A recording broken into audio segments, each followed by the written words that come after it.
Here is a question. Read it carefully and think about the answer. Let us solve it step by step.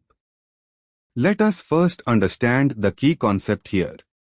The transformation converts 1-hydroxymethyl cyclohexane 1-ol A1,2-diol equivalent on a tertiary carbon bearing a primary hydroxymethyl group into cyclohexanol. This requires removal of the CH2O group and retention of the ring O. Moving on to the next step.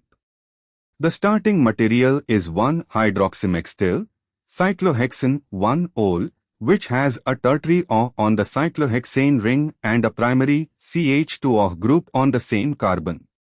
This is a 1,2-diol, vicinal diol. If we consider the two carbons, C1 of the ring bearing O and the exocyclic CH2 bearing O. Moving on to the next step. HiO4 cleaves vicinal diols, 1,2-diols, oxidatively. When applied to 1-hydroxymethyl cyclohexane 1-ol, the C1,C exocyclic bond is cleaved.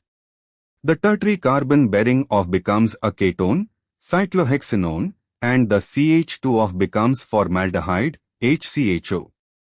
And for the final step, Lyl4 is a strong reducing agent that reduces ketones to secondary alcohols. Cyclohexanone is reduced to cyclohexanol.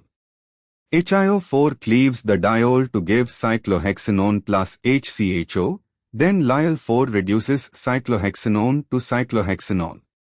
This matches option B. Why other options fail? Option A, H plus delta alone causes dehydration, and Zn, Hg, HCl is Clemmensen reduction, removes C is equal to O completely to CH2, not useful here for making cyclohexanol from this substrate via this pathway. Option C, HiO4 gives cyclohexanone, then H plus delta would cause dehydration or other acid-catalyzed reactions, not reduction to cyclohexanol. Option D, H plus delta first would dehydrate the diol, elimination, not cleave to give cyclohexanone cleanly, subsequent HiO4 on an alkene gives different products. Therefore, the correct answer is B. Therefore, the correct answer is option B.